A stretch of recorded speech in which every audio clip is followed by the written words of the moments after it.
Abrimos, señoras y señores, la tertulia en este jueves 24 de marzo del año 2022. Voy saludando a quienes nos acompañan en la mesa, hoy más temprano, todos, cada uno en sus casas, orden alfabético. Martín Couto, buen día. Muy buenos días, gustazo estar con ustedes. Cecilia Aguiluz, allá en Salto, buen día. Buenos días. Vuelvo a Montevideo, Juan Pedro Mir, ¿cómo te va? Hola, buenos días para todos. Y por último, Fernanda Sfeir, ¿todo bien? Todo bien, ¿cómo están? Les decía fuera de micrófonos que veo en algunas de las caras el cansancio de las últimas horas de la campaña, sobre todo en las caras de Fernanda y Martín, ¿no? ¿Han estado hasta anoche dedicados a eso? Creo que los últimos 2 meses, no sé, Martín, me parece que también, más que anoche, deseando que llegue el 28. Creo que hablo por los dos. ¿Sí? Yo ya a esta altura no sé cómo es vivir sin campañas, porque no se olviden que en el medio tuvimos la del Frente Amplio también, así que la campaña interna, así que viene de lejos ya las ojeras. Y Cecilia, ¿tú cuánto has estado involucrada? No, yo más tranqui, no tengo ningún rol especial, así que tranqui con la agrupación nuestra, pero trabajando, pero bien. Además tengo muchas campañas encima, entonces capaz que lo veo distinto. ¿Qué quiere decir eso? Sí, claro, porque dice cuando sos más joven como que cumplís como muchos más roles, ¿no? Ah. Yo ya pasé por esa cara de los chicos, cansada, y bueno, después que uno tiene otras edades, va mejorando un poco el manejo del tiempo. Y Juan Pedro, ¿con qué actitud te has plantado frente a la campaña? Con cierta decepción y con cierta tristeza he visto la campaña. No he participado activamente, ¿no? Voy a votar convencido, pero creo que el resultado la campaña ha significado en el discurso, en el debate público, una pérdida de calidad de convivencia republicana. Y creo que tenemos que remontar para después del lunes que viene. O sea, a mí me encantan las campañas electorales, soy un bicho político desde los 14 años, pero esta campaña particularmente creo que el sistema político como tal no fue capaz de... Sí, ese es todo un tema. No fue capaz de viabilizar el tema, y yo lo he vivido me he dedicado a otras actividades académicas, profesionales, pero no he participado en la campaña. Bueno, vamos a desarrollar el orden del día que hemos previsto para hoy y que tiene 2 grandes partes, porque lo que queremos es discutir con ustedes a propósito de los mensajes finales de cada una de las 2 campañas. La del no y la del sí, 24 horas de diferencia entre una y la otra.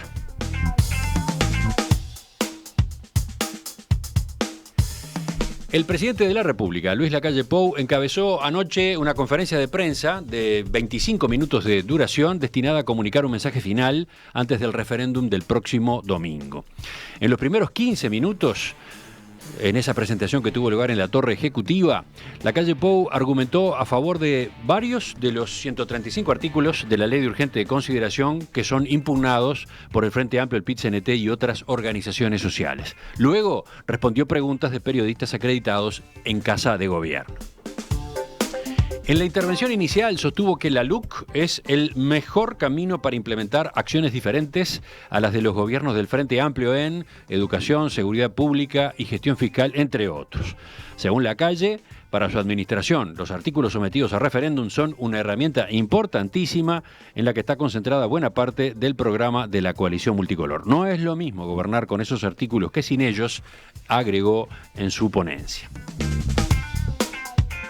Hizo énfasis en la importancia del capítulo sobre seguridad pública, que a su juicio le da respaldo jurídico a los policías, una protección mayor a los ciudadanos y al mismo tiempo incluye penas más duras. En todos los artículos, pero en este capítulo en particular, la derogación significaría claramente un retroceso. Pónganse en los zapatos de ese hombre, esa mujer policía, que la ciudadanía le saca ese escudo, esas herramientas que le permiten combatir mejor a la delincuencia. En otro momento defendió la regla fiscal contenida en la Ley de Urgente Consideración. Para mí es de sentido común una regla fiscal. Lo hace cualquier familia. Cuando ganan un peso extra, cuando tienen un ingreso extraordinario, ahorran, guardan. ¿Por qué? Por las dudas, por los imprevistos. Si en algún momento hay que gastar más, en el momento de las vacas flacas, ahí tiene un ahorro. Obviamente esto hace al respeto de los dineros públicos. Cosa que no venía sucediendo, y no quiero abundar lo que sucedía ante el 1 de marzo del 2020. Lacalle Pou se concentró a sí mismo en la sección de educación, que dijo contiene las herramientas que eligió el gobierno para cambiar la enseñanza luego de que otros gobiernos fracasaran en ese rubro. Defendió a sí mismo los cambios en relaciones laborales que introduce la LUC, aseguró que por esa vía el gobierno defiende simultáneamente el derecho a la huelga y el derecho del trabajador que en una instancia de protesta quiere trabajar. Sobre los cambios que introduce la LUC en inclusión financiera, dijo que se buscó cambiar normas generadas desde un escritorio en Montevideo y no en el interior, donde son menos frecuentes los cajeros, los bancos u otras instituciones que facilitan la bancarización. Habló del nuevo régimen de alquiler sin garantías previsto en la LUC, que dijo retrotrae a un proyecto de ley que él mismo había presentado en su momento en el Parlamento, y enfatizó da una opción para arrendar sin plazo a quienes no acceden a una garantía bancaria. ¿Cómo vieron ustedes la forma que el presidente eligió para dar a conocer este planteo, el discurso? ¿Cómo observaron después las respuestas a las preguntas que le formularon los periodistas? ¿Quién empieza? Juan Pedro, vamos contigo. Dale. Yo lo vi, lo escuché directamente, después lo volví a leer, a ver en la noche. Me pareció algo que vengo afirmando en las tertulias. Creo que el presidente de Lacalle se está configurando como un político de fuste. Es un político de fuste, se ve claramente. Es un hombre sumamente inteligente, con una capacidad de comunicación que verdaderamente yo trataba de seguir cómo él hilvanaba un discurso donde supo poner los acentos que él quería poner. Empezó por el tema seguridad y estableció, y creo que fue, desde el punto de vista comunicacional, ampliamente exitoso su propuesta para cerrar la campaña. Creo que fue una estrategia muy inteligente por parte de los promotores del no. Vi un discurso del punto de vista ideológico y del punto de vista político sumamente conservador, que se asocia a esa visión donde se insiste en el imaginario social con el peligro de la seguridad como un elemento central, donde el peso de la seguridad, y abusando el tema de la policía en algo tan sensible que el actual gobierno, cuando era oposición, lo manejó como la construcción de un sistema de seguridad basada con una policía fuerte y en su discurso desprotegida. Lo que daba que, el mensaje termina siendo si me sacan la LUC, lo que va a ver es más delincuencia, más. Y creo que en esa propuesta, junto con otras que después más cortamente conversaremos, creo que estuvo uno de los ejes comunicacionales efectivos, porque es un tema muy sensible la aprobación, pero creo que, y ahí es una posición absolutamente personal y de comentario ciudadano, creo que es un camino complicado para una sociedad donde la escalada de la discusión de que una visión de este tipo, con una fuerza policial supuestamente que se queda indefensa y con una escalada punitiva, no es el camino para la construcción, por ejemplo, de política de seguridad pública. Pero entonces creo que fue muy inteligente la estrategia del presidente, fue muy inteligente cómo movió la estrategia de primero la conferencia o la exposición del SIGI, al cual tuvo menos minutos, después una conferencia donde se dio dos elementos, que el presidente dio una exposición y después tomó la conferencia. Creo que ahí hubo una asimetría que no me gusta desde el punto de vista republicano, no me gustó esa asimetría entre los dos mensajes finales en cadena nacional de dos posturas. Creo que fue no va con el temple de lo que uno desearía que fuera una democracia más equilibrada y como creo que nos merecemos todos los uruguayos. Sí. Esa es mi visión inicial. Ya, de hecho, empieza a aparecer la comparación con el otro mensaje final. Sí. Este no fue cadena nacional, de hecho, formalmente no lo era, pero está claro sí que la conferencia de prensa fue emitida por buena parte de los medios de comunicación del país, ¿no? Es un hecho, eso sí ocurrió, en la realidad ocurrió eso. Seguimos, Cecilia, vamos con tus impresiones rápidas primero. Bien, yo me sorprendió un poco que se hiciera a través de una conferencia de prensa. No sé por qué eligieron ese formato, podía haber elegido algún otro formato, pero en definitiva,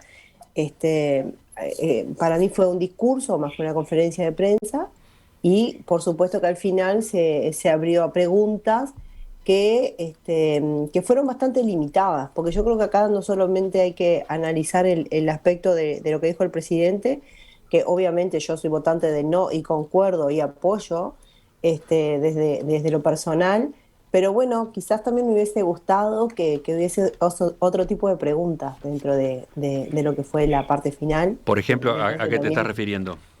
Claro, me parece que podía haber sido un poquito más urticante algún periodista con algunos de los temas y haber preguntado más concretamente. Hay uno de los temas que el Frente Amplio está manejando, sobre todo en los últimos días de la campaña, que tiene que ver con el tema del combustible. Eso no vi que se lo preguntaran. Sí, ese es un punto, ¿no? En el repaso que el presidente eligió hacer de artículos, de partes importantes de la ley de urgente consideración impugnadas, no se detuvo en combustible, ¿no? Y entonces, por ejemplo, hoy temprano venían preguntas de oyentes, ¿cómo puede ser que los periodistas después no se lo hayan consultado, no lo hayan consultado específicamente? Ahí hay un tema con el formato que se eligió ayer, ¿no? Era exposición inicial del presidente y después preguntas de periodistas acreditados. Pero no entraron, estoy seguro, por la información previa, que no pudieron preguntar todos los que se habían anotado para preguntar, ¿no? Ese era todo un asunto. ¿Cuánto tiempo llevaba si se incluían todas las preguntas de todos los que se habían anotado? Por lo visto, se definió que la conferencia de prensa durara en total 25, 26 minutos. Bueno, ahí está quizás una de las razones por las cuales esa pregunta faltó, Cecilia. Muy bien, es una buena explicación, pero igual fue la sensación que me quedó. Sí, claramente en el mensaje completo, digamos, en la información, hubo temas que no estuvieron y hubo preguntas que tampoco aparecieron, ¿no? Seguimos, Martín. Sí, bueno, la verdad es que nos hemos acostumbrado a que las conferencias de prensa del presidente sean un elemento de peso en la discusión política, en la agenda. Entonces, así me preparé para mirar la conferencia. La verdad es que me quedé con una sensación de que fue más de lo mismo. Y entonces después pensaba, yo concuerdo con Juan Pedro que nadie puede a esta altura subestimar la capacidad del presidente para comunicar, por ejemplo. Pero también es cierto que esta conferencia no es como aquellas primeras de marzo de 2020, en donde era todo distinto, desde las caras de los gobernantes hasta el formato, etc. Esta es una más después de 2 años de gobierno donde se usa este formato. Y la verdad es que también tratando de razonar sobre cómo podría impactar en ese segmento de indecisos, en donde ya sabemos hoy en la entrevista más temprano a Porcecaki de Opción, él decía, bueno, es bastante estable los que ya tienen opinión. Y es bastante o relativamente estable la cantidad de indecisos, que habría que entender bien. Yo no sé si una conferencia de prensa de media hora impacta sobre ese conjunto de ciudadanos y ciudadanas. Habría que ver cómo caracterizarlo. Si es indecisión por estar más cercano al extremo de no estar interesado por la política, etcétera, o es indecisión por un interés muy alto en la política y por estar hasta último momento escuchando argumentos. No lo sé. Tiendo a pensar que debe haber un mix y que seguro a quienes no están tan interesados en la política, una conferencia de prensa de media hora en donde la primera mitad habla solo el presidente, no sé si será el formato que más les interese. Tampoco sé si la cadena nacional de 5 minutos será el formato que más interese. Quiero, para terminar esta primera ronda, decir, en primer lugar, esto que planteaba Juan Pedro de la asimetría es notoria. Es notorio que estamos en un referéndum en donde tenemos a todo el gobierno y partidos políticos por un lado y a partidos políticos y organizaciones sociales por otro. Digo todo el gobierno con todo el aparato del gobierno, con todos los recursos del gobierno para que sus dirigentes se muevan por el territorio, para que puedan hacer la campaña. Y entonces a mí me parece que no fue adecuada la decisión del presidente, sabiendo que se iba a generar esta asimetría y sabiendo que iba a haber una cadena nacional, de hecho, como ha pasado hasta ahora, en donde el presidente no necesita decretar o designar una cadena nacional para tener la cobertura de todos los medios. Tengo Y en acá definitiva, oyentes que preguntan, ¿la Comisión por el Sí no pudo haber elegido el mismo instrumento? En lugar de una Emiliano, cadena porque- nacional, una conferencia de prensa en horario Mirá. central de los canales de televisión. Me contaban el otro día de una de las últimas conferencias que se dio en el Frente Amplio, creo que fue para responder a la del 1 de marzo, a la del 2 de marzo del presidente, que Pereira habló durante un montón de tiempo y al final aparece un periodista de un informativo que estaba en vivo a decirle: Pereira, ¿me resume en 30 segundos todo lo que se acaba de decir?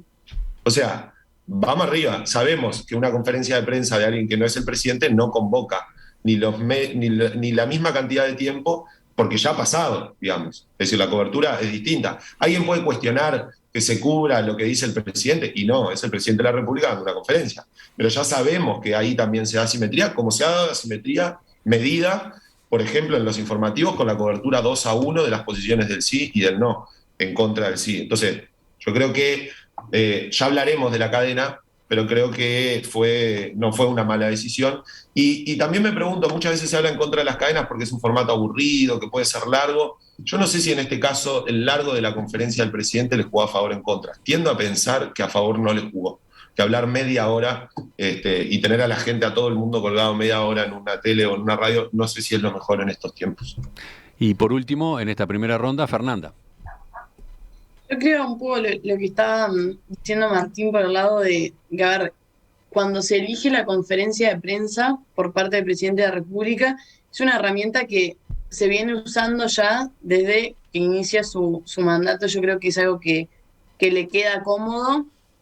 De hecho, podemos ir para atrás y escuchar también las declaraciones de él, de lo que entendía de las cadenas, justamente que él era uno de los que decía que lo veía como un método que ya había quedado para atrás, que podía ser un tanto aburrido para la ciudadanía. Entonces no me sorprendió que se haya elegido este formato, porque entiendo que él se siente mucho más cómodo. Además creo que ha demostrado también que es muy bueno y muy rápido a la hora de responder. Yo creo que es un político que también se beneficia mucho de las preguntas que se le plantean.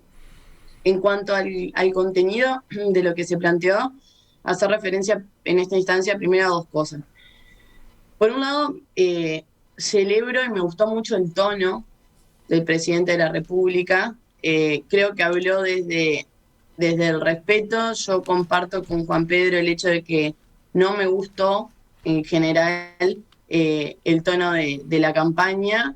Creo que el presidente habla intentando bajar 10 cambios, y creo que en una instancia preelectoral como la que estamos antes del domingo, que sabemos que van a haber tensiones, es importante que todos bajemos la pelota, y creo que el primero que tiene que dar esa señal es el presidente de la República. Así que por ese lado me gustó el tono republicano y respetuoso que tuvo, defendiendo una ley que yo entiendo que corresponde que lo haga, porque entiendo que es algo central para su gobierno. Y no me quiero ir de tema, pero hace unos días decía que cuando se cuestionaba el hecho de si el presidente podía hablar o no de la ley de urgente consideración, opinar, yo decía, bueno, ya hemos escuchado un montón de constitucionalistas, pero cuando nosotros vemos la Constitución de la República, el constituyente le da la potestad al presidente de la República de vetar una ley, o sea, de eliminar una ley. ¿Cómo? Cuando nosotros tenemos que interpretar la Constitución de una manera armónica. Si el constituyente le da potestad al presidente de vetar una ley, ¿cómo no va a poder opinar de su propia ley? Entonces yo entiendo que correspondía que el presidente de la República lo hiciera. Y por otro lado, para cerrar esta intervención, lo bueno de que hable de la LUC. Me pareció que en contraste con la otra campaña, que ahora profundizaremos, creo que el gran debe fue que no se habló en profundidad de la ley de urgente consideración, que es lo que nos está convocando, estos 135 artículos, el próximo domingo. Creo que el presidente también apuesta, como dice Martina, esto de... Yo también entiendo que hay dos tipos de indeciso, pero creo que intentó hablarle al indeciso que todavía tenía que decidir por una cuestión de, bueno, cuál es el contenido de la ley. Creo que en ese sentido intenta resumir lo que él entiende lo más importante de estos 135 artículos en cuestión. Martín. Sí, no, simplemente decir que el presidente en algunas cosas no habló del contenido de estos 135 artículos. Cuando habló del plazo de las adopciones, estaba, digamos, genera la confusión de que alguien pueda pensar, bueno, eso se está cuestionando. No, no se está cuestionando, se están cuestionando otros dos artículos sobre adopciones. El presidente también habló en esta cosa de la típica de no quiero hablar del gobierno anterior y del poco cuidado con los dineros públicos. Bueno, el presidente está hablando, ¿no? Obviamente él lo sabe, es una picardía. Por suerte ha bajado el ataque sistemático desde las conferencias a los gobiernos del Frente Amplio. Recuerdo las primeras de 2020 en donde él decía que no iba a hablar y lo terminaba haciendo y terminaba hasta cuestionando cifras oficiales, etcétera. Por suerte eso lo corrigió. Obviamente que el tema de los combustibles es un gran ausente, un enorme ausente, que estuvo en la campaña y que claramente la coalición multicolor encabezada por el presidente no logra defender, no logra discutir y defender como sí lo hacía al principio, porque el impacto ha sido muy duro y ha sido muy duro para la vida de la gente, para el bolsillo de la gente. Y lo último a decir es que el tema de... Yo entiendo que él no pueda responder por los gastos de la campaña del no, pero termina siendo contradictorio porque él... Tú estás aludiendo a la pregunta que formuló la periodista de La Diaria, ¿no? Exacto. Entonces él dice, bueno, yo no estoy en el comando. ¿Cuánto se gastó en la campaña del no? ¿Quiénes la financiaron? ¿Si van a rendir cuentas al respecto? La respuesta fue, en realidad podría contestar todo bien aburrido, no estoy en el comando, no sé cuánto se recaudó y me imagino que no tienen nada que esconder, así que podrán informar. Esa fue su respuesta. Claro, entonces él se pone por un lado como ajeno a la campaña, pero por otro lado es el que está cerrando la campaña. O sea, ¿es alguien que no participó en la campaña o es alguien que es el centro de la campaña? Bueno, creo que es el centro, entonces debería saber mínimamente estas cosas para poder responderlas, porque es una pregunta en una conferencia de prensa, cuando uno cierra una campaña, es una pregunta que puede ocurrir, y más teniendo en cuenta cómo se discute, más allá de que no logremos nunca avanzar mucho, en torno al financiamiento de las campañas, de los partidos, etcétera. Entonces, en definitiva, la verdad es que el recurso por repetido tal vez pierda efecto, ese gran efecto que tuvo al principio, y por eso me queda la interrogante de cuánto impactará esta conferencia en la decisión de los indecisos, que son quienes hoy parece que van a decidir la elección. A propósito del capítulo combustibles de la LUC, que bueno, ya apareció mencionado un par de veces que el presidente no incluyó en su intervención inicial, evidentemente eso tiene que haber sido una decisión política, ¿no? Seleccionó para subrayar, para enfatizar aquellos capítulos en los que se siente más seguro, donde hay menos incomodidad. Está claro que ese ha sido es un tema muy polémico, muy complicado en los últimos meses en el debate político de nuestro país. Bueno, el presidente no lo incluyó. La pregunta es por qué no estuvo luego en la ronda con los periodistas. Ahí está el tema de, bueno, cuántos periodistas pudieron preguntar, de los muchos que había anotado, fueron 7 preguntas en total. Pero acá aparece un oyente que es Claudia y dice, en la conferencia preguntaron periodistas de La Diaria, el diario La R y TV Ciudad. Si no incluyeron el tema combustibles no fue por censura o limitación, dice. Está aludiendo a medios a los que ella identifica con la oposición o con afinidad con la oposición. Cecilia. Yo había planteado el tema justamente porque coincido con Claudia, ¿no? O sea, si hubiese sido nada más un discurso del presidente y el presidente no toca el tema queda totalmente fuera. Pero hubo posibilidad de preguntar y los periodistas tampoco preguntaron. Entonces, bueno, me parece que perdieron la oportunidad. Hay cuestiones de oportunidad también en estas cosas. Y de todas maneras, me supongo que el presidente iba a tener una buena contestación, porque entre otras cosas, una de las cosas que el Frente Amplio no ha dicho es que han votado esos artículos que tienen que ver con el combustible y que el combustible no es la madre de todos los problemas, pero bueno, me parece que se perdió una oportunidad ahí. Y yo quería ir al contenido, porque en realidad al principio hablé sobre la forma.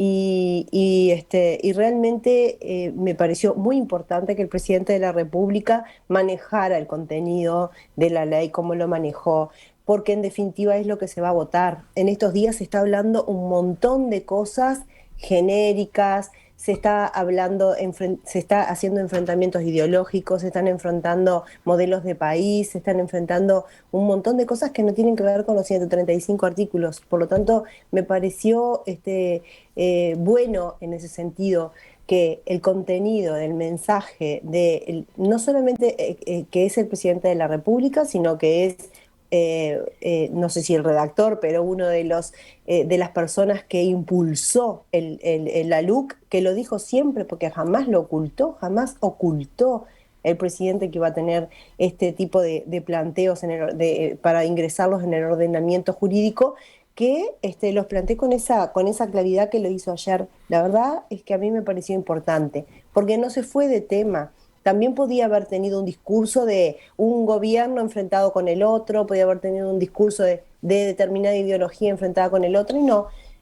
Habló de los artículos de la ley, que es en definitiva lo que la gente sigue preguntándose. Se sigue pidiendo información y es muy difícil, me parece a mí, al haber 135 artículos y al haber tantos capítulos de temas diferentes, poder hacer un extracto de eso, porque es muy complejo, tanto para el presidente y la campaña del no, como para la campaña del sí.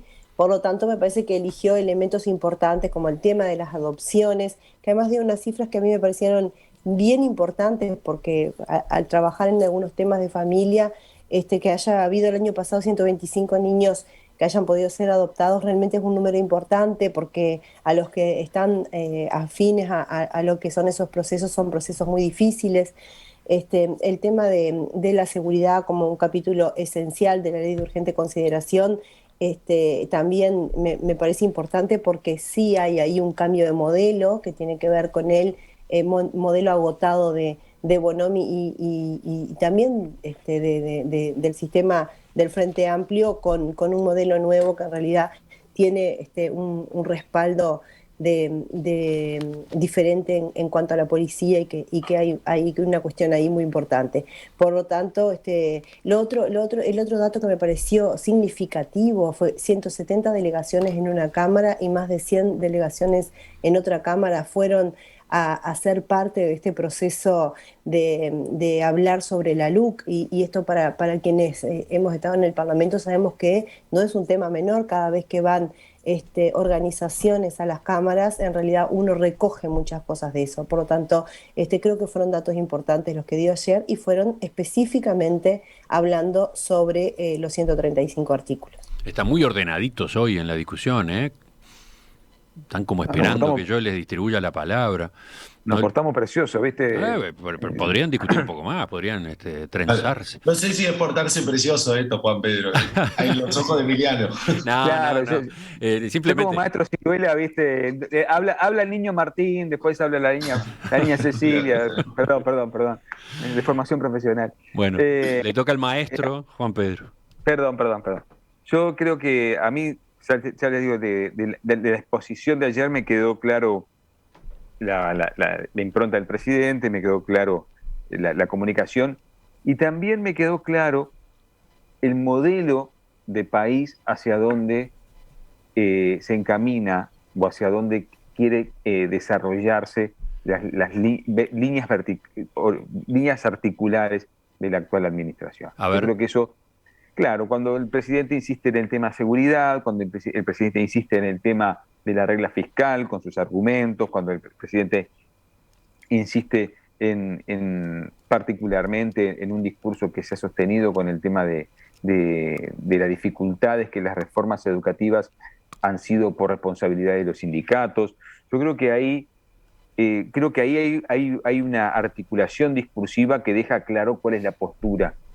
Entonces, me parece que eso es bueno, que haya, porque lo peligroso es cuando todo es todo y cuando nada es nada y cuando todo se licúa. Entonces yo creo que hoy por hoy, después del lunes, va a haber posibilidades para continuar el debate y para discutir más profundamente, sea cual sea el resultado, que todos más o menos tenemos una idea por dónde va a ir, pero bueno, hablemos del concepto de regla fiscal, hablemos del concepto de la inversión pública, hablemos del tema de lo que es la necesidad de una transformación educativa donde necesariamente haya intervención de los distintos actores y particularmente de los docentes a lo largo de la estructuración de la transformación educativa.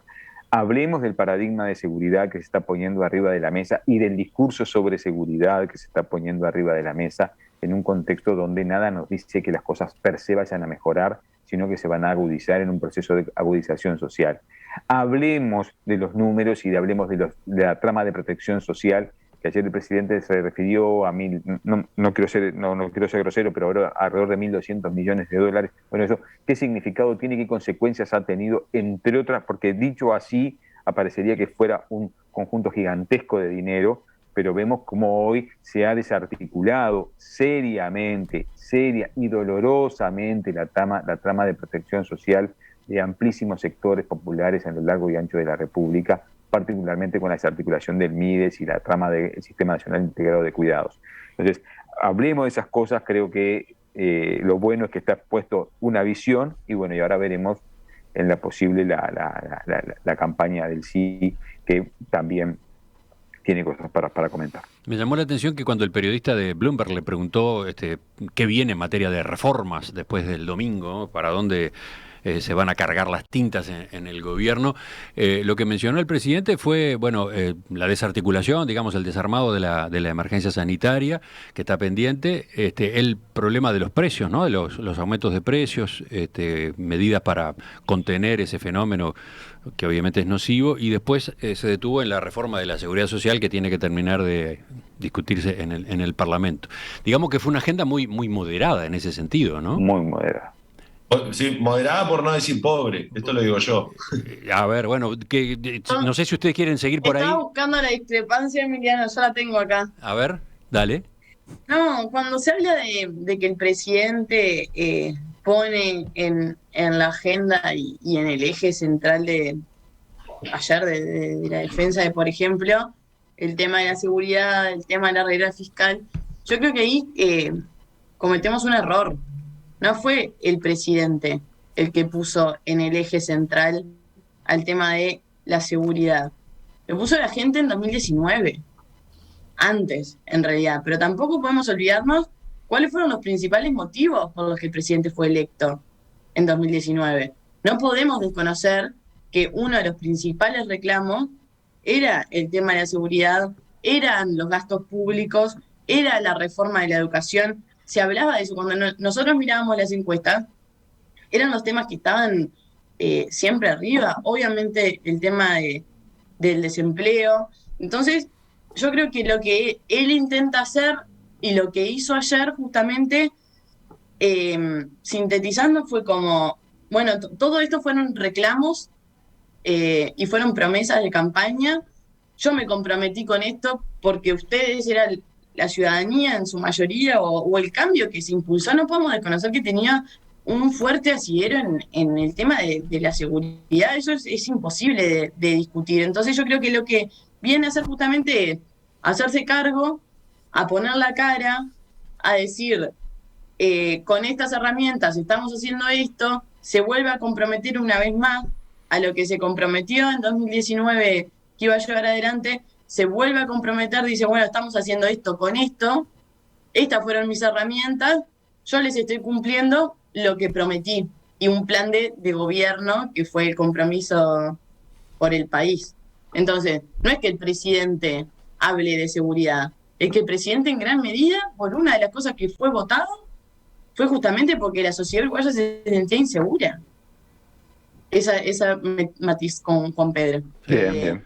Que no, creo que no es que él quiera hablar de eso o que él lo quiera poner como centro, mucho menos asustar a la gente, porque además no es la forma tampoco del presidente. De eso sí estoy lejísimo. Pero creo que lo que justamente hace es responder a quienes lo eligieron también en cierta medida. Esto fue lo que se le pidió que hiciera. Martín, te veo ahí. Construcción. Sí, Juan Pedro, Martín. No, a ver, no es que... Digamos, hay que complementar que el presidente del Partido Nacional, la oposición al Frente Amplio en aquel momento, habló mucho de seguridad y ayudó mucho a instalar el tema como una preocupación de primer orden, más allá de las preocupaciones en sí de la ciudadanía. También habló mucho de impuestos, de los combustibles, de las tarifas. Eso no lo mencionó el presidente ayer. Y a mí me preocupa, por ejemplo, en términos de seguridad, asumiendo que hay un modelo nuevo, que yo la verdad no lo conozco, porque cuando uno pide como desarrollo de cuál es el modelo nuevo, es esto de el vamos y vamos a la policía y esta normativa que se generó. ¿No hay en el futuro nuevas cuestiones vinculadas a reformas de la seguridad? O sea, me preocupa que entonces, porque además ya vemos que las cifras que habían mejorado ya vuelven a sus niveles prepandemia. Entonces, la hipótesis de que la pandemia y la reducción de la movilidad tuvo mucho que ver parecerían afirmarse. Entonces, ¿no hay nada en el futuro sobre ese tema?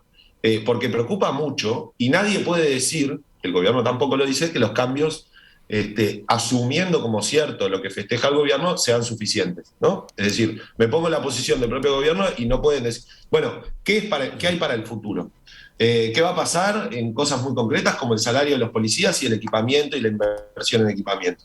¿Qué va a pasar con, por ejemplo, la manera en que se patrullan, que se reciben denuncias, en que se coordina, el vínculo entre las oficinas regionales que se habían generado y las seccionales, las comisarías?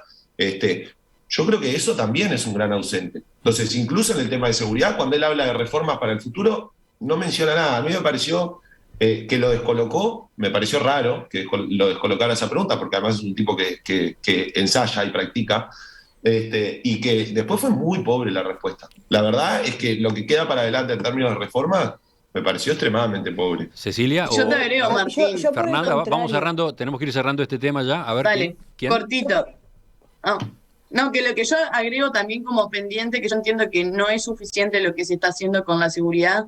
Yo creo que la reforma penitenciaria es impostergable, lo he dicho 800 veces acá y en todos lados en donde puedo. Creo que hay que darle más respaldo al comisionado parlamentario, creo que viene haciendo un buen trabajo, creo que ese es el lugar natural que concentre a todos los partidos políticos, porque tiene que ser una gran política de Estado, que si no le metemos pienso y laburo a eso, todo lo que se pueda hacer en materia de control y de represión no tiene un correlato, sino es con rehabilitación. Sí, Cecilia, ¿decías tú? No, yo por el contrario, cuando le hicieron la pregunta sobre lo que se viene enseguida de que termine el plebiscito, a mí me pareció que contestó los dos temas que son de alguna manera que están en la gente. Por un lado, el tema de los precios, que es el tema que está en la gente, y por otro lado, el tema de la seguridad social, porque si realmente no se encara, y como lo dijo él, con un acuerdo de todos los partidos y saliendo de una línea de base, pensando que esto es para 30 o 40 años, la verdad que hoy todos los que estamos acá y todos los que se van a jubilar en un futuro, estamos en un problema complicado. Por lo tanto, yo creo que eso no es nada pobre, es algo muy importante que varios gobiernos tendrían que haberle puesto el cascabel al gato en ese tema y no se ha hecho. Así que creo que es un compromiso por demás fuerte y por demás importante intentar encontrar los consensos para trabajar sobre eso. Y sobre qué se viene en materia de seguridad después de la LUC, no tiene nada que ver con la elección del domingo.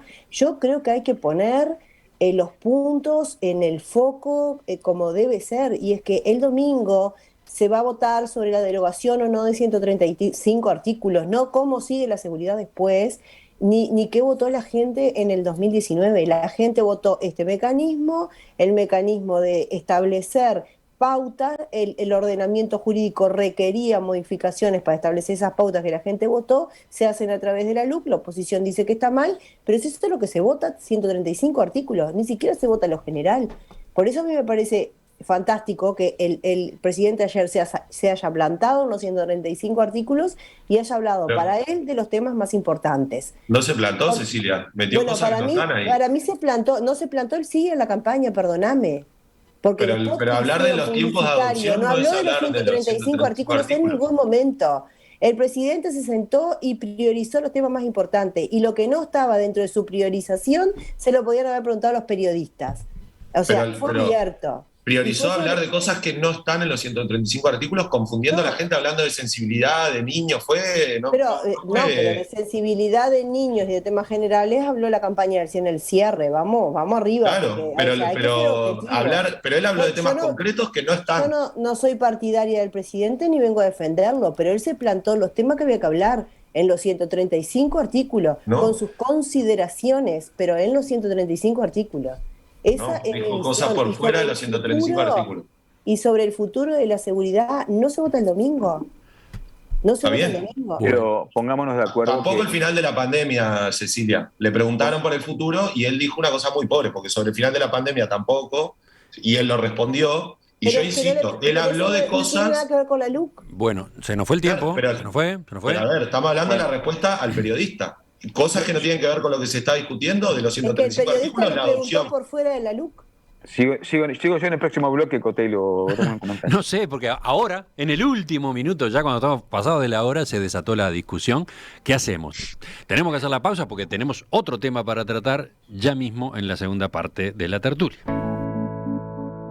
Ya volvemos con esta edición especial de La Tertulia de los jueves, que se ubica más temprano que de costumbre y se centra en los dos mensajes finales de las dos campañas rumbo al referéndum del próximo domingo. Ahora será el turno de examinar cómo fue el mensaje en cadena nacional de la Comisión por el Sí.